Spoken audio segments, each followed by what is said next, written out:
بسم الله الرحمن الرحيم الحمد لله رب العالمين وصلوات ربي وسلامه على النبي الأمين نبينا محمد وعلى آله وصحبه أجمعين أما بعد যাবতীয় প্রশংসা ও গুণগান হামদ এবং তারিফ সেই মহান অধিপতি আল্লাহ সুবহানাহু ওয়া তাআলার নিমিত্তে পেশ করছি, যিনি আজকে আমাদেরকে জুবাইল দাওয়াত গাইডেন্স সেন্টারের ক্লাস কক্ষে সাপ্তাহিক তাফসীর ক্লাসে উপস্থিত হওয়ার তৌফিক দান করেছেন।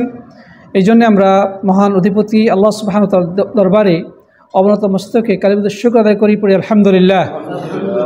অতঃপর সালাত সালাম এবং অবারিত শান্তির ধারা বর্ষিত হোক প্রাণপ্রিয় নবী, বিশ্ব নবী, আখিরি নবী, রহমতের নবী মুহাম্মদ রাসূলুল্লাহ সাল্লাল্লাহু আলাইহি ওয়াসাল্লামের প্রতি। আসুন আমরা প্রিয় নবীর প্রতি হৃদয়ের সবটুকু আবেগ, ভালোবাসা এবং উচ্ছ্বাস মিশিয়ে সালাম পেশ করি, পড়ি সাল্লাল্লাহু আলাইহি ওয়াসাল্লাম। মোহতারাম মুআজ্জাজ প্রাণপ্রিয় উপস্থিতি সমাজের সাথী বন্ধুগণ, আমরা সূরাতুল হুজরাতের ধারাবাহিক তাফসীর করছিলাম। তদানুযায়ী আজকে আমাদের যে আলোচ্য বিষয় সেটি হচ্ছে সূরা হুজরাতের 4 এবং 5 নম্বর আয়াতের ব্যাখ্যা। আমরা অতি সংক্ষেপে আজকে এই দুটি আয়াতের ব্যাখ্যা করার চেষ্টা করব। আল্লাহ সুবহানাহু ওয়া তাআলা যদি তৌফিক দান করেন, ওমা তৌফিক ইল্লা বিল্লাহ। আল্লাহ সুবহানাহু ওয়া তাআলা সূরাতুল হুজরাতের 4 নম্বর আয়াতে ইরশাদ করছেন, ইন্নাল্লাযীনা ইউনাদুনাকা মিন ওয়ারাইল হুজুরাতি আকসারুহুম লা ইয়াকিলুন। অর্থ হচ্ছে, হে নবী, আপনাকে যারা আপনার রুমের বাহির থেকে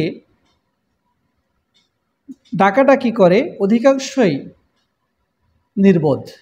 এরপর আল্লাহ সুবহানাহু ওয়া তাআলা বলছেন, ওয়ালাউ আন্নাহুম সাবারু হাত্তা তাখরুজা ইলাইহিম লাকানা খায়রান লাহুম। তারা যদি আপনি ঘর থেকে বের হয়ে আসা পর্যন্ত সবর করত, ধৈর্য ধারণ করত, তাহলে এটা তাদের জন্য কল্যাণকর হতো। এটি হচ্ছে সূরাতুল হুজরাতের 5 নম্বর আয়াত। প্রিয় বন্ধুগণ, আমরা ইতিপূর্বে জেনেছি আল্লাহ নবী সাল্লাল্লাহু আলাইহি ওয়াসাল্লামের সাথে সাহাবীদের আচার আচরণ কেমন হওয়া উচিত, তার সাথে কথা বলার বা তাকে সম্বোধন করার এবং তার সাথে আচরণের ক্ষেত্রে কী ধরনের আদব এবং সম্মানবোধ বজায় রাখা উচিত সে সম্পর্কে আলোচনা করা হয়েছে। এর আগের আয়াতসমূহে আমরা দেখেছি। তো এই আয়াতগুলোতে ওই প্রসঙ্গেই আরেকটি বিষয় আলোচনা করা হচ্ছে, তা হলো যারা আল্লাহ নবী সাল্লাল্লাহু আলাইহি ওয়াসাল্লামকে তার ঘরের বাইরে থেকে ডাকাডাকি করেছিল, আল্লাহ তাআলা তাদেরকে নির্বোধ বলে আখ্যায়িত করেছেন, যে এদের অধিকাংশেরই আকল বুদ্ধি নেই। ঘটনাটা ছিল বনি তামিম গোত্রের প্রায় 17 জন সদস্য বিশিষ্ট একটি কাফেলা আল্লাহ নবী সাল্লাল্লাহু আলাইহি ওয়াসাল্লামের সাথে দেখা করার জন্য মদিনায় আগমন করেছিলেন। তারা এমন সময় এসেছিলেন যখন আল্লাহ নবী সাল্লাল্লাহু আলাইহি ওয়াসাল্লাম তার হুজরাতে দুপুরের পরে ঘুমোচ্ছিলেন বা বিশ্রাম নিচ্ছিলেন। তারা এসে ধৈর্য ধারণ না করে ডাকাডাকি শুরু করে দিয়েছে, ইয়া মুহাম্মদ, ইয়া মুহাম্মদ, হে মুহাম্মদ, হে মুহাম্মদ, উখরুজ ইলাইনা, আমাদের কাছে আসো, আমরা তোমার সাথে দেখা করার জন্য আসছি। আল্লাহ নবী সাল্লাল্লাহু আলাইহি ওয়াসাল্লাম তিনি ঘুম থেকে জেগে গেছেন। আর এটা স্বাভাবিক, আল্লাহ নবী সাল্লাল্লাহু আলাইহি ওয়াসাল্লাম আল্লাহর দ্বীনের দাওয়াতের জন্য কত ব্যস্ত থাকেন, কত কষ্ট ও পরিশ্রম তাকে করতে হয়, তারও ঘুমের বা আরাম বিশ্রামের প্রয়োজন আছে। তো স্বাভাবিকভাবেই আরবদের রীতি অনুযায়ী দ্বিপ্রহরের পরে তিনি কায়লুলা করছিলেন। এদের ডাকাডাকিতে তার ঘুম ভেঙে যায়, তিনি কষ্ট পান। আল্লাহ সুবহানাহু ওয়া তাআলা 7 আসমান থেকে এই দৃশ্য অবলোকন করে কোরআনে কারীমের আয়াত নাজিল করে দিলেন। আল্লাহ নবী সাল্লাল্লাহু আলাইহি ওয়াসাল্লামের সম্মান এবং মর্যাদা বোঝানোর জন্যে এবং তার সাথে সাহাবীদের কেমন আচরণ করা উচিত সেই বিষয়টি শিক্ষা প্রদান করে আল্লাহ সুবহানাহু ওয়া তাআলা কোরআনে কারীমের এই আয়াত অবতীর্ণ করে দিলেন এবং মানব জাতিকে শিক্ষা দিলেন। আল্লাহ নবী সাল্লাল্লাহু আলাইহি ওয়াসাল্লাম আর 10 জন সাধারণ মানুষের মতো নন। তিনি সম্মানের মর্যাদার অনেক উচ্চ আসনে আসীন একজন মহান আদর্শ নবী পৃথিবীর সর্বশ্রেষ্ঠ মানুষ, অতএব তার সাথে তোমাদেরকে অবশ্যই সম্মান রক্ষা করতে হবে। তিনি যেন কোনোভাবে তোমাদের আচরণ দ্বারা কষ্ট না পান বা বিরক্তি অনুভব না করেন, সেটা তোমাদের জন্যে খেয়াল রাখা অপরিহার্য।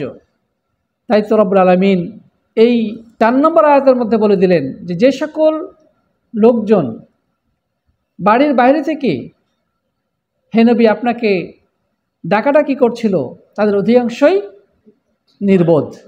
কেননা আরবিতে একটা কথা বলা হয়, আল আদাবু উনওয়ানুল আকল, আদব হচ্ছে আকলের পরিচয় বা শিরোনাম। এর অর্থটা হলো যে কারোর মধ্যে যদি আদবের ত্রুটি থাকে, তাহলে তার আসলে আকলের ত্রুটি আছে, তার বুদ্ধি জ্ঞানের ত্রুটি আছে। এই জন্য আল্লাহ সুবহানাহু ওয়া তাআলা এখানে বলে দিলেন আকসারুহুম লা ইয়াকিলুন, অধিকাংশই তারা আকল বুদ্ধি সম্পন্ন নয়, নির্বোধ। প্রিয় বন্ধুগণ, তো তামিম গোত্রের এই লোকেরা মূলত বেদুইন ছিল। বেদুইন মানে তাদের মধ্যে এক ধরনের রুক্ষতার স্বভাব রয়েছে, আদবের ত্রুটি আছে। তো যার কারণে আল্লাহ নবী সাল্লাল্লাহু আলাইহি ওয়াসাল্লামের সাথে তারা এই ধরনের আচরণ করেছে। কিন্তু রব্বুল আলামিন সাত আসমান থেকে আয়াত নাজিল করার মাধ্যমে সমগ্র মানব জাতিকে শিক্ষা দিলেন নবী সাল্লাল্লাহু আলাইহি ওয়াসাল্লামের সাথে কীভাবে আদব রক্ষা করতে হয়, কিভাবে তার সাথে আচরণ করতে হয়। এরপরে আল্লাহ সুবহানাহু ওয়া তাআলা যে কথা বললেন যে এরা যদি সবর করত, ধৈর্য ধারণ করত, আপনি আপনার হুজরা থেকে বের হয়ে আসা পর্যন্ত, তাহলে এটা তাদের জন্য কল্যাণকর হতো। প্রিয় বন্ধুগণ, অবশ্যই নবীর সাথে সম্মান রক্ষা করা এটি আল্লাহর পক্ষ থেকে রহমত প্রাপ্তির কারণ এবং আল্লাহর পক্ষ থেকে ক্ষমা প্রাপ্তির কারণ। আল্লাহ নবী সাল্লাল্লাহু আলাইহি ওয়াসাল্লাম যখন বেঁচে ছিলেন, তার জীবদ্দশায় তার সাথে আচরণের ক্ষেত্রে যেমন ভদ্রতা রক্ষা করা অপরিহার্য ছিল, তিনি দুনিয়া থেকে বিদায় নেওয়ার পরে তার রেখে যাওয়া আদর্শ, তার রেখে যাওয়া সুন্নাহ এবং হাদিসের প্রতি আদব রক্ষা করা, সম্মান রক্ষা করা তেমনই অপরিহার্য। নবী সাল্লাল্লাহু আলাইহি ওয়াসাল্লাম দুনিয়া থেকে চলে গিয়েছেন, কিন্তু তার আদেশ নিষেধগুলো, তার আদর্শ, তার শিক্ষা অদ্যাবধি রয়ে গেছে এবং কিয়ামত পর্যন্ত থাকবে। অতএব রাসূলের হাদিস যখন সামনে আসবে, রাসূলের সুন্নাহ যখন সামনে আসবে, তার কোনো আদর্শ আমাদের সামনে উপস্থাপিত হবে, তখন আমাদের জন্য অবশ্যই সম্মান এবং শ্রদ্ধা বজায় রাখতে হবে। সেই ক্ষেত্রে কোনো ধরনের অশালীন বা বেয়াদবিমূলক আচরণ করা যাবে না। যদি কেউ এমনটি করে, তার ব্যাপারে আল্লাহ সুবহানাহু ওয়া তাআলা এর আগের আয়াতে সতর্কভাবে উচ্চারণ করেছেন, তাদের আমলগুলোকে নষ্ট করে দেওয়া হবে, তারা টেরও পাবে না।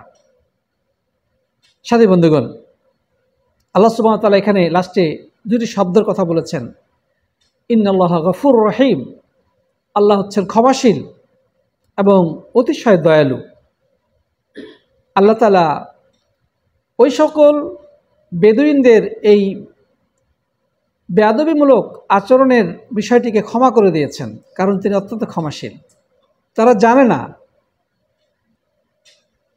এবং তিনি দয়ালু, কেননা তিনি চাইলে তৎক্ষণাৎ তাদেরকে শাস্তি দিতে পারতেন, কিন্তু দেন নাই। তিনি ক্ষমা করেই ক্ষান্ত হন নাই, বরং তাদের প্রতি তিনি শাস্তি থেকে তাদেরকে রক্ষা করেছেন। সুতরাং তিনি একদিক থেকে তার ক্ষমার পরিচয় দিয়েছেন এবং পাশাপাশি দয়ার পরিচয় দিয়েছেন। আল্লাহ রাব্বুল আলামিন যদি চাইতেন, তাদেরকে তাৎক্ষণিক শাস্তি দিয়ে বিশ্ববাসীর সামনে শিক্ষা দিয়ে দিতে পারতেন, কিন্তু তিনি দেন নাই। অতএব প্রিয় বন্ধুগণ, অবশ্যই আমাদেরকে আল্লাহ নবী সাল্লাল্লাহু আলাইহি সাল্লামের হাদিসের সাথে, তার সুন্নাহর সাথে, তার সিরাতের সাথে সর্বোচ্চ সম্মান বজায় রেখে আচরণ করতে হবে। কোনো হাদিস যখন আমরা শুনব, তখন সেই হাদিসকে আমরা সম্মান এবং শ্রদ্ধার সাথে গ্রহণ করে নেব। তার বিপরীতে অন্য কারো মতামত, ফতোয়া বা যুক্তিকে প্রাধান্য দেব না, বরং আমরা সেই আদর্শ বা সুন্নতকে যদি গ্রহণ করে নেই, তবে এটি হচ্ছে তার প্রতি সম্মান এবং শ্রদ্ধার সর্বোচ্চ বহিঃপ্রকাশ।